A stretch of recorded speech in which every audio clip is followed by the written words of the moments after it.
Good afternoon and welcome back, everyone. Thank you for joining us today. Today's keynote address is about strategies to survive the lack of travel influencers and travel influencer marketing. This keynote address is by the very dynamic couple Rishabh and Nirali, who explore by the name Gypsy couple. Gypsy couple is where they talk about their struggles on the road as a couple, the places they visit, and so much more from their journey. Welcome to Global Travel Meet, guys. It's a pleasure having you here. It's a pleasure talking to you, and wonderful introduction. Uh, hey guys, I'll just let Nirali start. Yeah, hi everybody. We are the Gypsy couple. I am Nirali and this is my partner Rishabh. And we'll quickly share our screen first. I hope everybody can view our screen. Okay, so the theme of our keynote session today is strategies to survive the lack of travel for travel influencers and influencer marketing. So I will quickly first start with the numbers. And these numbers will give you a perspective from where I am talking from. See, the travel and tourism industries have 38 million people operating, out of which we have 53,000 travel agents, 115,000 tour operators, 53,000 hospitality companies, and 911,000 tourist transporters. So approximately you can say 1 billion of our entire gamut works around the travel and tourism industries. The revenue which is generated out of it is approximately 300 billion USD, which is your 9.3% of contribution from the India's GDP. And when you look at it from the India's influencer marketing bit, it is around 75 to 150 million USD, which is what? Around 100 times less. And this is also, I'm just talking about the influencer marketing bit. If you consider the travel influencers bit, it is much lesser.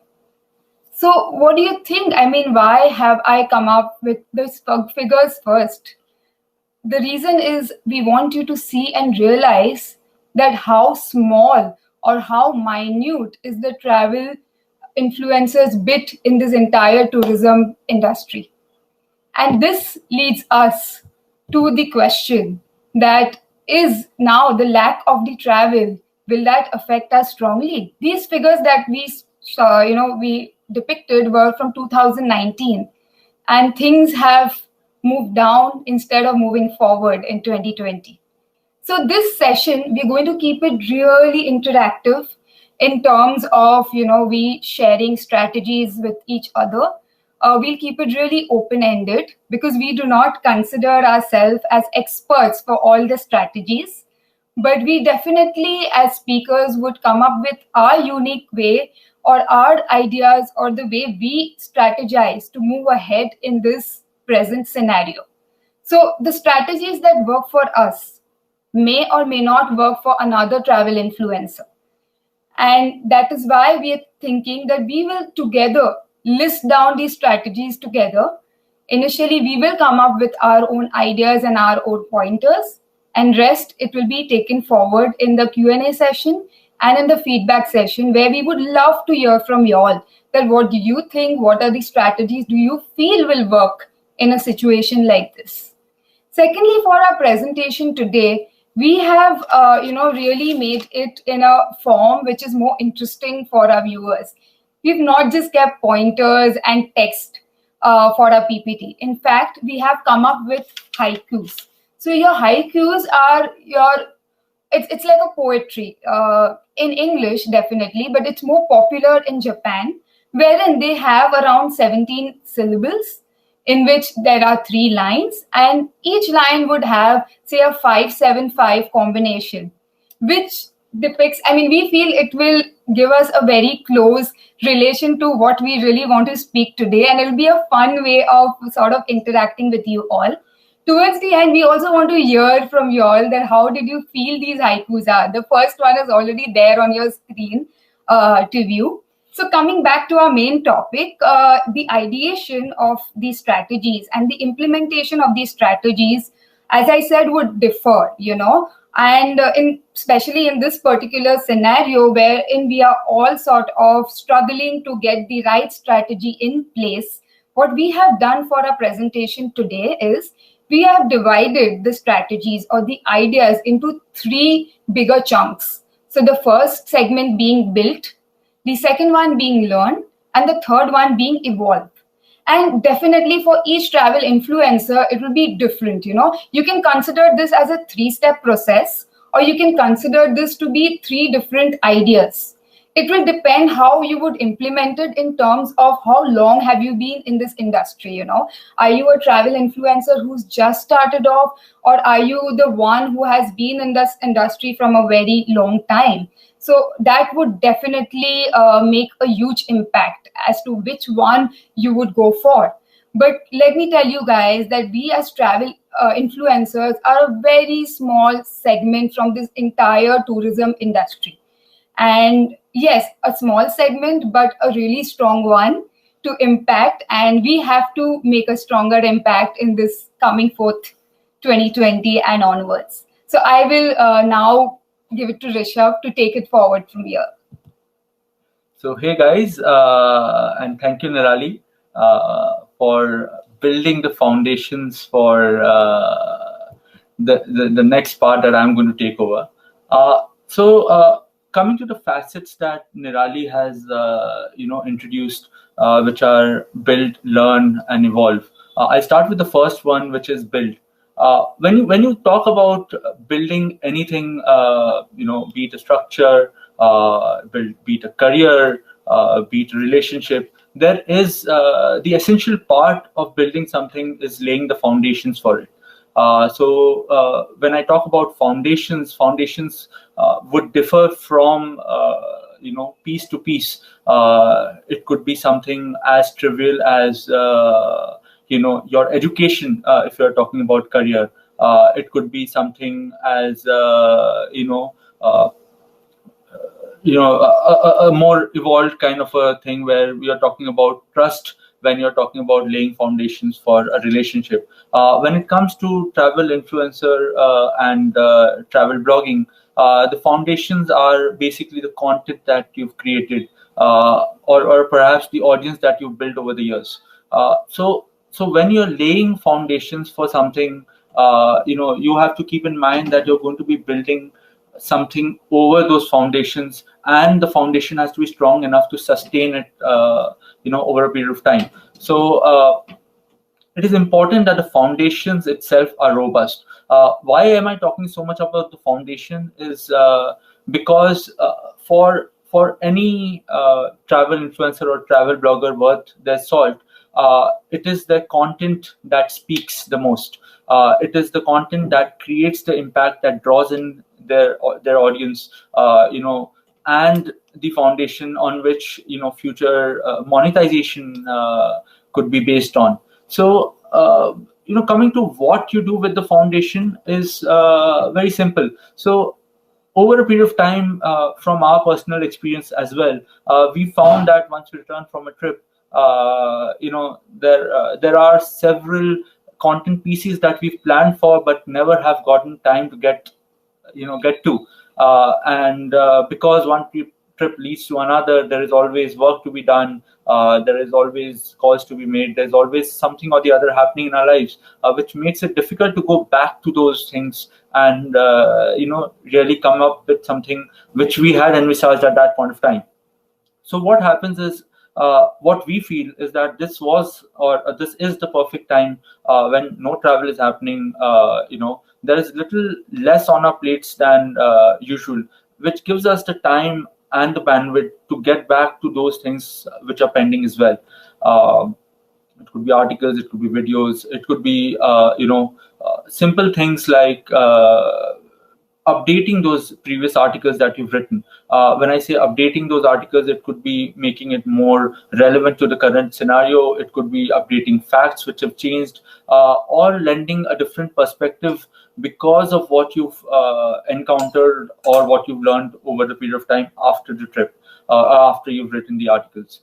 Also, what this helps with is from the SEO point of view. For the uninitiated, SEO is search engine optimization, which basically is a parameter which helps a search engine understand how well to rank your article or your post or your website. So if it's an updated article, which is well written with a lot of facts, of a particular word length, it has a higher possibility of ranking well in organic search, and that obviously leads to a higher kind of traffic, and this traffic is free for you because you're not doing anything extra to get that traffic. It's passive traffic, and because the internet is endless in terms of the reach. You can reach anyone and everyone. If it's an organic reach, your traffic goes through the roof. If it's an article that clicks with the search engine in general. I wouldn't say the readers, because every reader would be looking for someone if they're searching for something. But if the search engine feels that this article or this post or the website deserves to be ranked higher, your traffic shoots through the roof. Now, when we talk about this present scenario and the time that it affords us, one more thing that which happens is there are, because of time constraints, because of bandwidth constraints, you prioritize certain platforms. You might be preferring shorter form content rather than long form content. You might be prioritizing shorter videos rather than longer videos, because of time constraint, or because of your own technical inadequacies, or like for instance, we find ourselves challenged in several ways. So print test is something we've never been able to crack. Video is something we're getting to it, but it's always something which has challenged us a lot.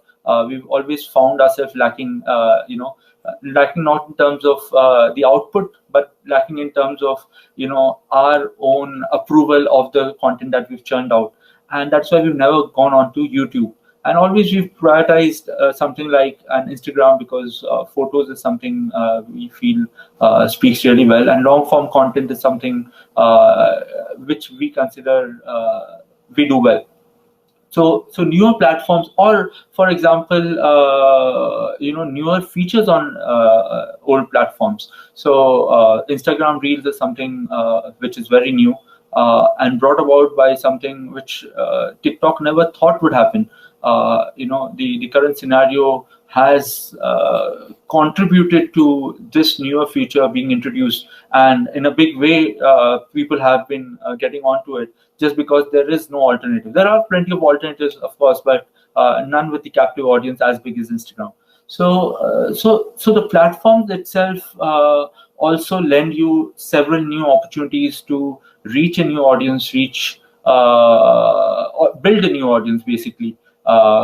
And do something which creates more value, in that essence. This time also is a great leveler. So for bad or for worse, COVID has, done away with all kinds of exhibitions, conferences, activities, events, which happen in the physical world. For that reason alone, the networking opportunities, has been thrown wide open to everyone and anyone, because now you're not restricted by the city that you're in, the budget that you have, the technology prowess that you have, or for that matter, the time that you have, because now everyone. So I wouldn't say everyone has a lot of time at hand.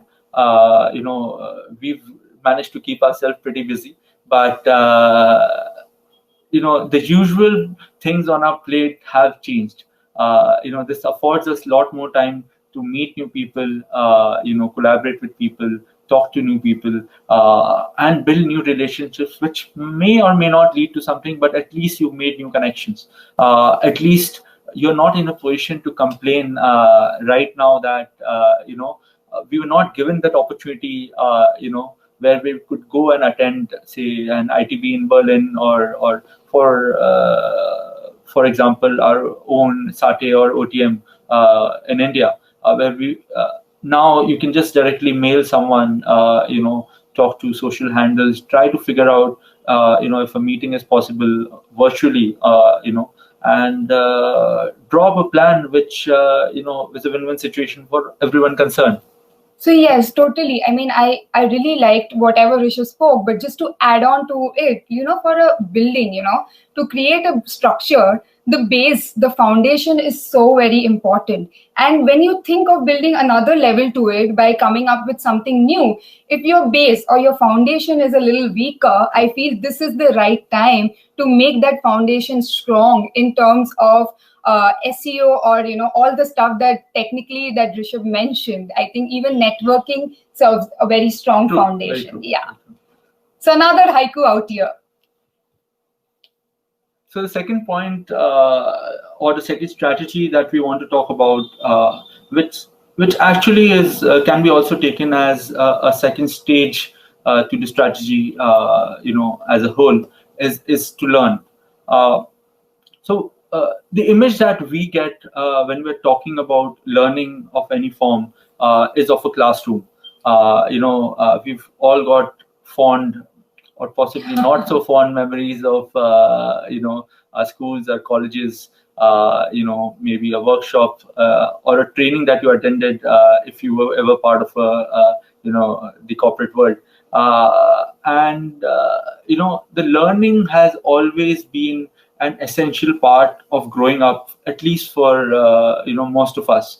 Where we were told that what you learn will be helpful in some way or the other somewhere in your life, and we totally agree to that. And on top of that, we also believe that it's never too late to learn.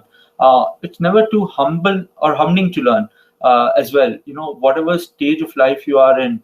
We were recently reading about a 94 or 96-year-old person who just got their university degree because they felt that was the only thing that was lacking in their life.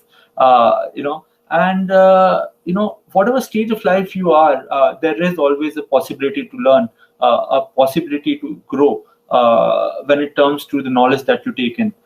Maybe it is relevant to what you're doing, maybe it is not relevant directly to what you were doing, but there is always a chance that whatever you've learned can complement what you're doing, and in some way or the other lend you more possibilities to do the same things that you're doing, or possibly in a new way that you're doing. So the first thing that you can do or should be doing, or possibly would be doing, is attending webinars, workshops, classes, or courses in your MOOC platforms that are there, like Coursera, Udemy, edX, any of those particular platforms.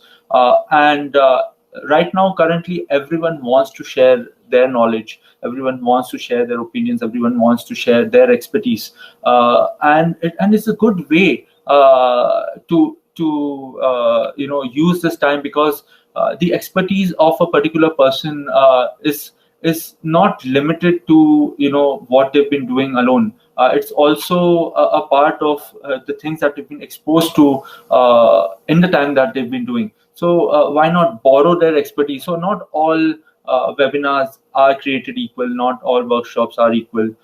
Not all colleges are equal, because not all professors are equal. But there is always a possibility or a chance that they might be able to spark a line of thought which might be a little different to what you might be exposed to while doing your own thing. And that is what I think lends a different perspective to your experience as well. Because suppose you're doing something as simple as visiting Rome. It's not simple, but yeah. But if you're visiting Rome, you're visiting the Colosseum, you're visiting several ancient ruins in and around Rome, and you've been given facts. This was made by this particular emperor. There were this many slaves were used to make this. This is where gladiators were fighting, so on and so forth. But if you're reading about something which is the Roman history, you know exactly in what point of the Roman civilization. Was it during the end? Was it during the beginning of the Roman civilization where they were evolving? Was it during the peak of the Roman civilization? Was the emperor in concern,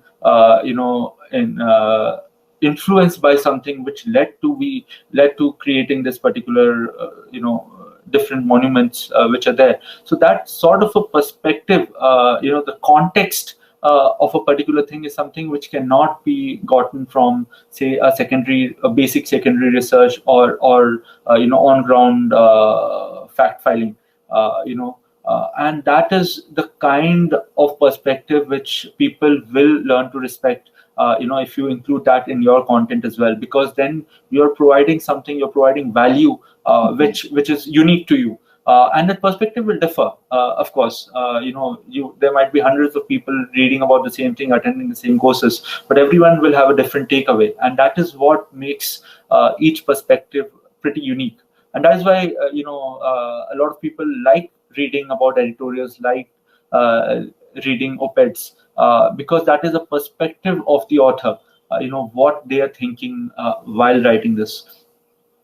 On the flip side of it, if you are on the higher range of the travel influencer or travel blogging life cycle, and you feel that you have enough expertise in a particular facet of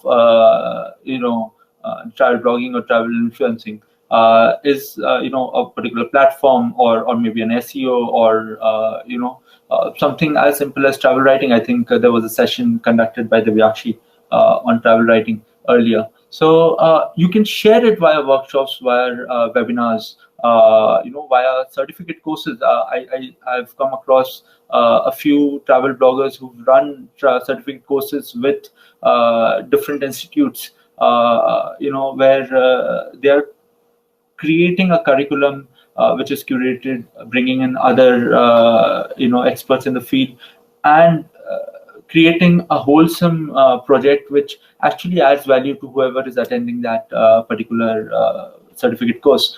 And I feel that by sharing, and I'll tell you why I've included this in a macro topic of learning, is because I feel that every time that you share something, you're also gaining something.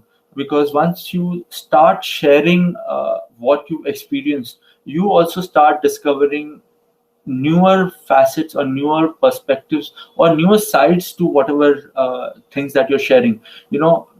And not just in the process of sharing, but also in the process of the questions that you get from the other side, the feedback that you get from the other side, which might challenge you to think the same things in a different way. And often it gets us also thinking when we do our live sessions, when we do we've done a couple of webinars as well, and the feedback that we've gotten sometimes gets us thinking as to what, you're right, why haven't we been doing things like this? And it is definitely possible.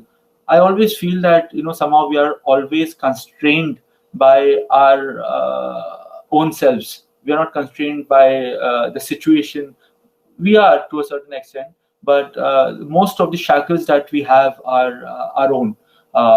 It is us who have to break those shackles and fly, so to speak. And that brings us to the next point, which is experiment. I think each and every one of us, regardless of where we are in our lives, even if you're just starting out, or you are a child, or you are say a 60-year-old person at height of their lives. I think everyone has ideas, and there are several ideas over a lifetime which we dismiss, or we share with others and have it dismissed, or we feel that it is not worth giving the time to, or we feel there's not enough budget for it, it's not feasible, it's ahead of its time, no one will like it, is it, or prioritize different ideas based on this thing. I think this is a time when you should sit down with a clear mind, start jotting down those ideas which you've left before, and see if you can do something with it. And it's only with the process of going through the ideas, churning through the ideas, iterate and reiterate. So when you go through the entire churn of ideas, that is when you will realize, or you might just realize that none of those ideas are something you want to take forward, for the simple reason that that it's not something that's you.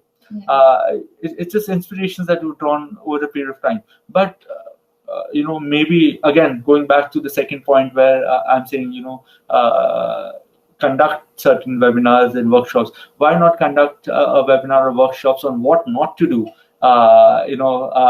Possibly someone else might gain an inspiration and do something you said not to do, but gain a measure of success in that.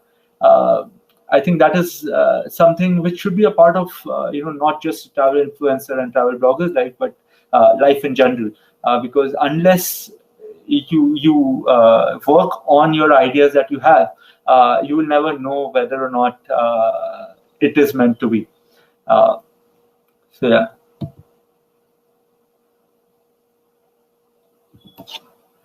So the third point, or third phase, or the third strategy that we are going to talk about is evolve. When you've laid the foundations, and then you've done a bit of learning and grown, and now what next? You've done all the basics that are to be done. Now the third and the final step is to evolve. I'm not talking about, say, from a caterpillar to a butterfly, or from a snake to a dragon, but the basic parameters that we've already talked about will give you wings to at least fly above the ground, hover above the ground. At least you evolve to the next step where you are, you're doing something you've not done before. And I think that is, something which is good enough in the present times, because it will give you a lot of possibilities which you've never thought of till now. It will throw open the roads to you, because you're not following a roadmap, which has been dictated by someone else, before you. Everyone has their own path to success. What you're doing here is you're trying to create your own path to success, and that is what we mean by evolving. You discovering your own path to success. For that, the first and the foremost thing that we feel anyone should do is collaborate. Why are we talking about collaborate? I think we mentioned it in the first slide as well. As networking. But here what we are talking about is collaboration, which is a little different from networking. By collaborating, what we're trying to say is work with someone who is possibly in the same industry as you are, or in a different industry as you are, but has some sort of an overlap with you, or possibly has no overlap with you. Because what that gives you is, again, a unique perspective which comes from them. This ideally is a combination of the first and the second stages, where you're networking with people, where you're learning from them, and in the process of networking and learning, you're collaborating, because now you're saying, hey, you know what, I am at a particular stage where I command a certain engagement with a certain audience. You are doing something which is fantastic. Why don't we get together and create something which both our audiences would like, or possibly reach out to a third audience, for that matter. It should be it can be as simple as as having a travel channel which talks about food in another country, in another city, in another region, of another cuisine. So you talk to a food influencer, a food blogger, and see how maybe they can do a live session with you where they're cooking in front of your audience. And it's not a cooking show per se, but the person, because he himself is passionate about food, he has a context, he has a perspective. He can talk a lot more about food than you can ever do, because he has first-hand experience of creating that food, and the passion with which he would be cooking that particular dish, or talking about that particular cuisine, will also add value to your audience, because suddenly your audience has a lot more to look forward to on your channel, where they want to learn about something. You suppose you've been to Nepal, and you've got a food blogger or a food influencer who wants to cook a Nepalese dish right in front of you. Suddenly, your audience sitting in their homes sees not just pics of Nepal, but also sees Nepalese cuisine being made in front of them, which is a very unique experience. And on the flip side, while he's talking about Nepalese cuisine, because it's a live session which is done collaborated by both of you, you can perhaps talk about the beauty of Nepal, the things to see out there, the culture, the people out there, unique traditions, which his audience might not know, and lend a different flavor to the entire collaboration, which was not previously there. And by this act of collaborating, what you've done is you've reinvented your channel as well, because suddenly now your audience has been exposed to something, food basically, or say culture or music, whatever new you expose them to, and that could become a sub niche, or breakaway niche, should you want to use that particular, or you want to delve into that particular niche at a later stage. And that brings us to the next point, which is diversify, where you're talking about your old passions and possibly new passions as well, which has evolved over time. Your passion could be about music, it could be about food, not just cooking but eating as well. I am a big foodie. She loves cooking, I love eating, so I think we were made for each other that ways. But passions like those, which or for example, Nirali, I don't know if a lot of people here know about it, but Nirali also, so we are travel bloggers, but Nirali also runs her own fashion channel as well. So that is the passion, where she likes to style herself depending upon where we are or what you're doing, the activity or the region. So those passions can suddenly find an outlet in your channel, and it does not have to be a jarring experience where you're only talking about travel and suddenly you start talking about food and your audience is like, what is happening, have they lost their mind? We used to come here for their couple goals or travel goals and wanderlust, and now they're showing us recipes. What is happening? So it doesn't have to be like that. There has to be some kind of an overlap which can come with the collaboration. So everything is a circle. So one leads to another, will lead to the first point, again will lead to the next, and that is, all of that comes to the next point, which is creating new value. It could be for your existing audience or for a totally new audience. When we're talking about creating new value, it's not just adding on a new thing for the audience. No, it's about taking what you already have or what you were already serving and possibly lending a new flavor on top of it, or complementing it with something which adds value to the entire dish, not as a sum of two, but an incremental value which surpasses the sum.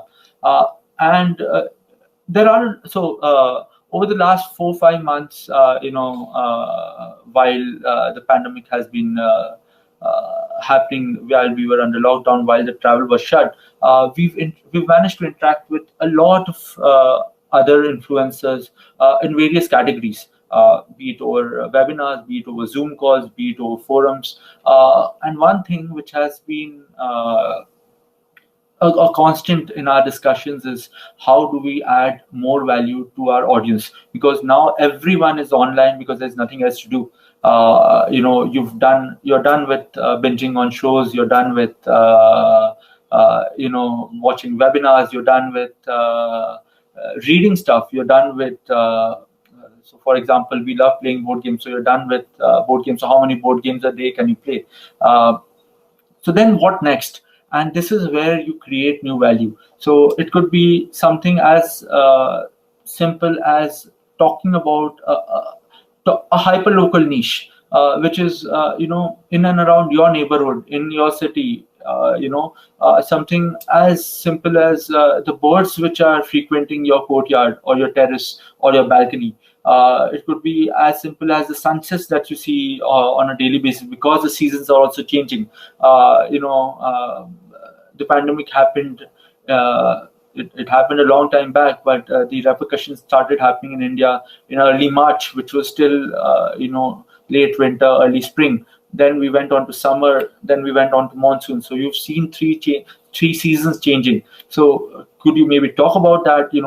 What is it that you're doing? So, for example, what we've also tried to do is we've talked about something like digital wellness, where we are saying that there is so much of technology around us. Our dependency on technology is increasing, but unlike others who say reduce your time with technology, reduce your screen time, what we are saying is okay, reduce your screen time, but don't reduce your dependency on technology just for the heck of it. Maybe you can use it in a more productive way. Maybe you can combine two things, like having workouts with technology. Where you have workout regimes, you have Zoom classes, Zoom yoga classes, you've got apps for yoga classes, you've got gadgets which measure your workout regime. So there are so much. So technology is an integral part of ours, and it's not okay to just leave technology just for the heck of it. And that is what we are doing in creating new value, where we are speaking about something which has affected us and is sure to affect a lot more people. And that creates engagement with the audience because they feel a more personal connect. We are drawing illustrations. We've worked with a couple of artists to create a medium of illustrations where we're not sharing photos, but we're creating illustrations depicting situations in our lives and how that affects us in general. So we're trying to explore new mediums. We've written poetries, which hasn't really worked. I personally felt it was a brilliant piece of poetry, and I'm going to try haikus, on you. But that is how you evolve, because unless you experiment, how else are you going to evolve?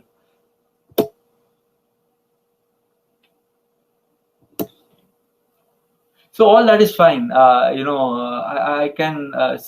I cannot see because there's a big slide in front of me, but I can imagine there are several attendees who are thinking, all that is fine. You've given us strategies, but our main revenue stream has gone. We are not traveling. There's no collaboration, no fan trips. We are not working with tourism boards. We are not working with brands. How are we supposed to earn? The simplest part, and our 2 cents, pun intended, is that all of the above, all of the slides that have gone before have some way or the other of impacting your monetary gains. I'll take you through the process behind it, and the simplest way to look at it is monetization for anything does not happen overnight.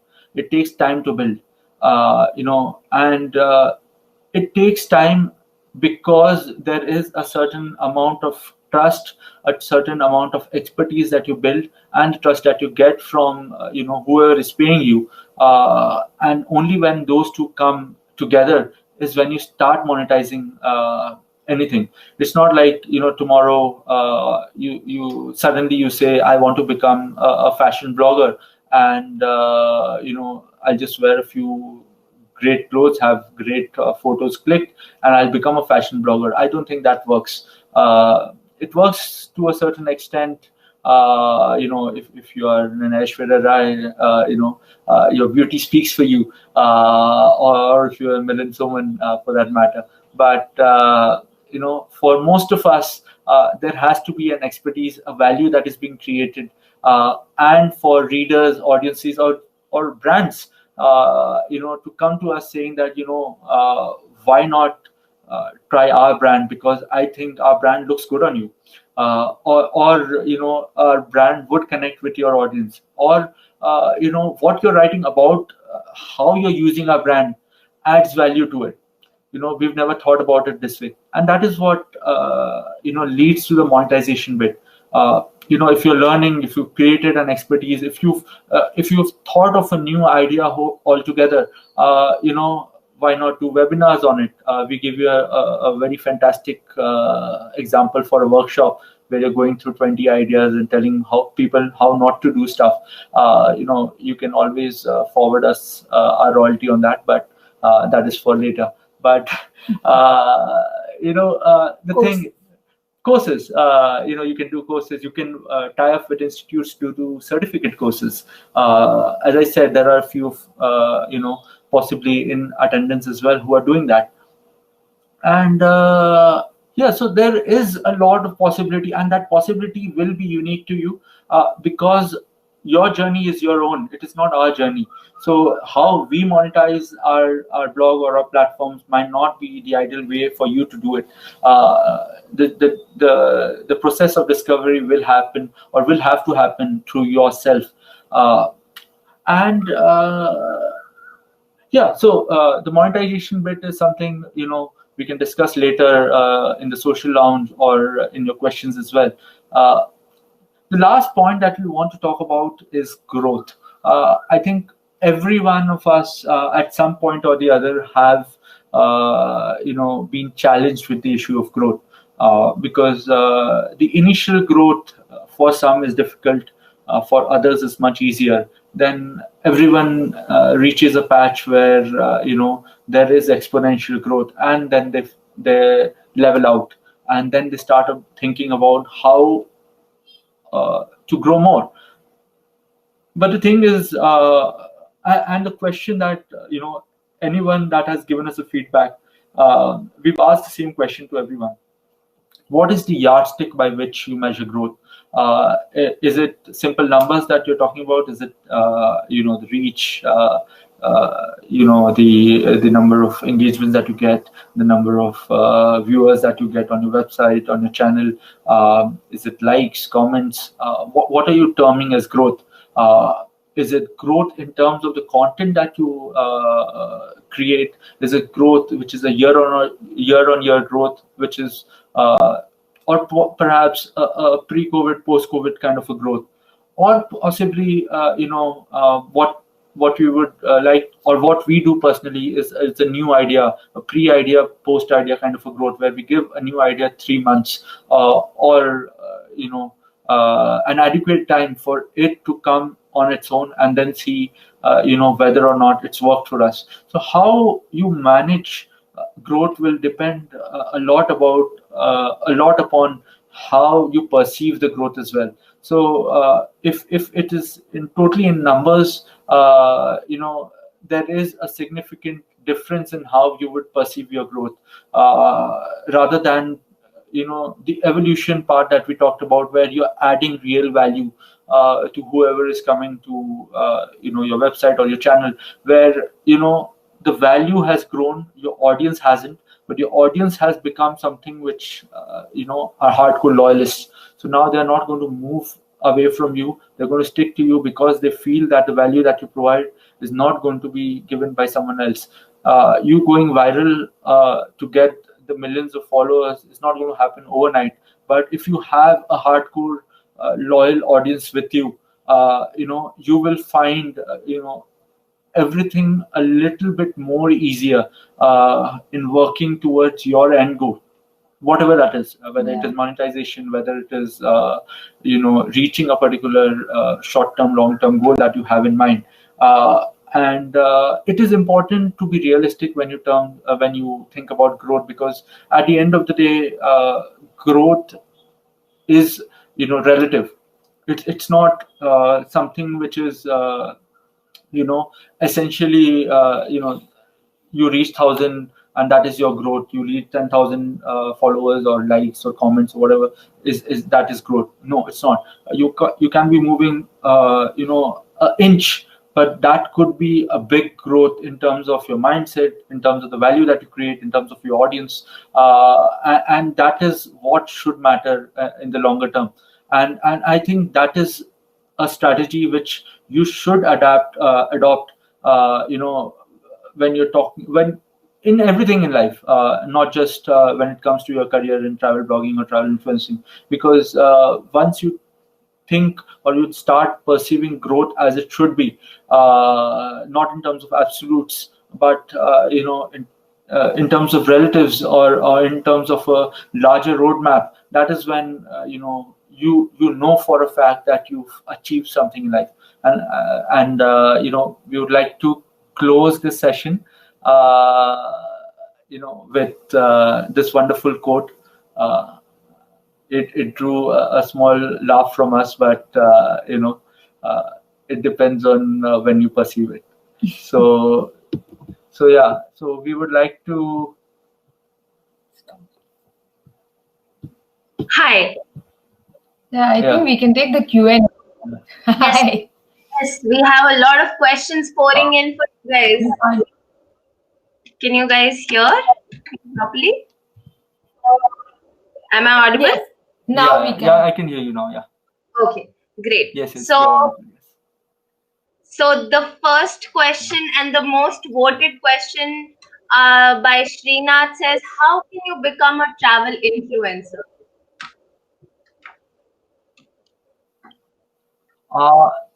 Okay, so the easiest way to answer this is, if you're asking this question, you probably are one. And I'm not talking in terms of absolutes here. I think Nirali mentioned this in a previous slide as well, where she mentioned that there are about 1 billion, give or take, travel influencers in the country, because everyone is traveling and they are influencing, people around them in some way or the other.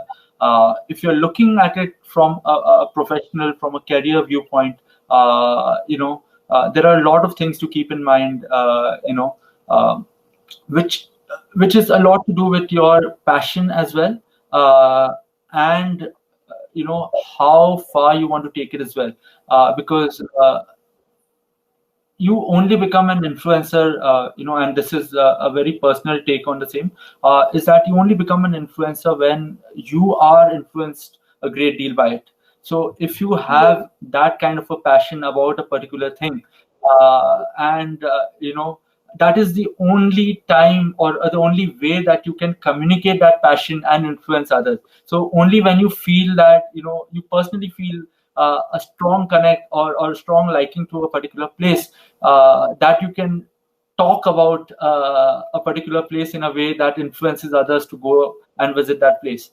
No amount of beautiful pictures, no amount of fantastic travel videos is going to make you a travel influencer. Those are important.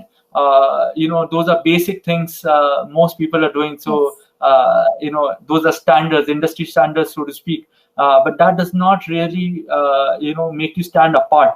The only way to stand apart is if you have that passion and you can communicate the same. And I'll just say one line to it: drive to strive. Not just be ordinary. Your USP speaks all about it. These days everybody is calling themselves influencers. But you tell me that initially, are you convinced? Are you influenced by the work that you're putting up? Then there'll be somebody who will be looking towards it. Yeah. That is true. So the second question with Promeet asks is, travel and hospitality are most affected and need to bounce back stronger. What strategies hotels need to adapt for this pandemic? Can you see that question? Okay, so I'll just say one thing. Yeah. Sorry? Nothing. Please proceed. Sorry. Okay, so I'll just say one thing to it, that it's like a spring. It's a spring effect. The more you sort of suppress it, when the condition becomes better, it just goes up. So trust me, it's going to become that. It's just the matter of time. And I can say that for hotels and the hospitality business, the first and foremost thing that they should do is build trust again. If you build trust with your audience, with the people who are coming there, that the place is safe, proper hygiene is maintained, proper safety measures are taken, things are sanitized, I'm sure that the audience or your the people who are visiting you will find themselves safe, and they always want to come back. See, we are all we faced lockdown, nobody wants to stay at home, but everybody is worried about their lives. So I think if you can instill that trust back, it can be like simple things like, chefs giving an online or you can say a live session wherein they are showing how they are cooking their food, or, people sanitizing. See, I had heard about one of the store launches a few days back. What they did wonderfully is that when customers came in to try their clothes, they sanitized the clothes in front of them. This is like building trust, instilling them that, things that you are trying, you're safe. And see, nobody wants to not try and, come back to the normal stage of buying and, going around. So I'm sure that is just a matter of time. That is true. This whole pandemic has sort of turned the world upside down, but you guys as influencers, I guess, play such a role because us as audience don't have the opportunity to go everywhere and see all the brands and experience. But the brands that you are interacting with and you are experiencing, you can review that for us and sort of tell us that, okay, you know what, we've tested this out and this works on these levels, and this is why you should go with it. So, because of which I think this influencer marketing is going to get into a whole new level of interacting with the audience on behalf of the brands since this COVID has hit us. Of course. And the responsibility will also increase quite a bit. So there will be no more generic showcasing of stuff. The audience themselves will be asking for pointers as to, is this done? Is this done? What do you feel about the safety bit? How does it compare to someone else? So the hard-hitting questions will come from the audience themselves. Right. And that is where, as an influencer, we cannot lack, giving those answers, because that is the crux of the responsibility we've taken up when we've decided to become influencers. Next question we have is again from Srinath. What are the uses of influencer marketing for travel influencers?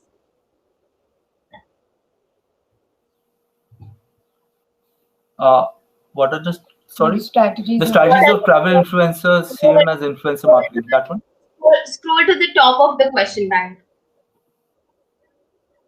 Okay. What are the uses of influencer marketing for travel influencers? Yeah. So, so if you talk of a travel influencer, they are a smaller part of a bigger whole, which is the influencer marketing industry. So I really don't get what the question is in that sense, because anything that applies to influencer marketing will definitely apply to travel influencers as well. They have the same responsibilities. They will have the same opportunities, possibly in a different category, industry category, but overall in the same sphere of things. Exactly. So influencer marketing is a bigger circle, and it can just be a part of it, maybe. So I'll move this to answered. The next question is by me. How does one approach brands or organizations to collaborate? It's been a big question for me since I'm an artist and I want to reach out to brands, but I have no idea how to reach out to them. So if you could help. Okay, so no, definitely, and this is no big secret. If you ask someone, I'm sure most of us would have a very similar answer, if not the same answer, is that everyone starts by cold calling. There is no other way to go about it. When you're early in your life cycle, where you've just started your influencer career, so to speak, if it can be termed as a career, but if you started in the journey towards becoming an influencer, once you've reached a particular kind of stage where you say that you command a particular expertise in a certain niche, that is when you start cold calling, writing, through direct or indirect references, trying to communicate to them definite proposals as to what you feel can add value to their brands. It is not about how their brands can add value to yours. You're not at that particular stage. At least most of us aren't. If you are a celebrity, on the lines of, say, a Priyanka Chopra, you can command that kind of a thing where you're saying, what can you do for me? But here, what you're essentially communicating is what can we do for you? What value do we bring? Not just in terms of the audience or the reach that you're getting, because everyone can get you that reach. The numbers are not very difficult to get. It's about relevant reach. It's about creating a tailor-made proposal which the brand feels is unique or useful given the current context in time, in mind. So that is what helps a brand take a call on whom to really collaborate with. It's not easy. The initial bit is difficult, but when we talked about the learning process, where you're say maybe you're creating highlights on your Instagram channel where you are highlighting certain past collaborations, or you're talking about unique pieces of work that you've done, or things you've done a little differently. If you're a travel blogger, if you like. I recall the Vyakti, Kaushal, and several others had done an entire campaign on doors, which was later picked up by, I think, Asian Paints. So this could be a very novel way of approaching certain things where, you've done something new, you've highlighted that, and it's caught the interest of someone, who's a decision maker, and then you take it forward. And one leads to another because it's a small industry. It looks big, but everyone is connected in some way or the other, and word flies at a very good pace. So if you've done good work, people will approach you yourself. The initial bit is cold calling. That's about it. Need to go like head first at it if you want someone to sort of look at you in the first place. Of course, you have to. The next question is from Srinath again. Are the strategies of travel influencers? Okay, this is done. Never mind. Pratmesh asks, is cold calling still workable in this pandemic, as most of them are just waiting things to get normal? Maybe ask celebrities to brand. So the basic. I would say cold calling. Yeah. So, go ahead. The basic concept remains the same. So you might term it as cold calling. You might call it an email that you send with a certain proposal, or you can reach out via the social media handles, or you can create a content as a pilot where you tag a particular brand you want to work with, and then approach them saying, what, we've done something we feel would be interesting for you guys. Why don't we do something together and take it forward? I think all of this is in the broader spectrum of cold calling, because ultimately you don't know if the other side is interested. That is why it is called cold calling, right? So but they might be waiting for things to get normal, but that does not mean ki, in Hindi, we say haath pe haath dhare baithe. It's not like that, right? Everyone wants to do something to get their customers engaged, and that is where and budgets are tight. No one has marketing budgets, so to speak, and to get a celebrity to brand, I think they can do it anyhow. And the opinion that you bring, the value that you bring might not be the same thing that a celebrity might bring to the table. That connect is not there. Exactly. In the light of the current scenario, I think a couple of weeks back or so, Mumbai police, the cyber crime police had figured out that certain celebrities had a lot of fake followers in their accounts. They had busted a network, a sort of a gang, which did the entire bots and fake profiles and fake likes engagement channels, and more than half of the followings of those celebrities was found out to be fake followers. Now, in that scenario, what are you paying for then? Are you paying for opinions? You're paying for a connect, or are you paying for fake followers? So yeah, the choice is yours. I To think everyone who's with out there. influencers, you're also paying for creativity, because influencers get their own kind of mindset with the world that they have seen and what works for their audience, and they sort of mold the brand content into audience friendly content and present it to. Of course. Very true. Because they are ordinary people and they are addressing ordinary people, so that I think that the match is perfect, I would say, that way. It's the perfect bridge for a brand to sort of reach to people. To reach the prospective audience. Yeah, true. So the last question for the session is by Prameet. I'm curious to know where do Gypsy intend to travel once restrictions are lifted? Maybe one domestic and one international. Looking forward to your answer. I think that will have to do a lot with when the travel restrictions open up. Is it in summers? Is it in winters? That would dictate whether I want to go to a beach or the mountains, whether it is too cold for a particular place. But I don't know if it's the first place we would like to travel to, but we would like to visit Ladakh again, and especially in the winters, because it's one of our bucket list items where we want to see Ladakh or the Himalayas in its white glory. Maybe track snow leopards. I've heard it's possible to do so in Ladakh, where and it's a way to reconnect with yourself, with nature. Slow travel has a way of doing so.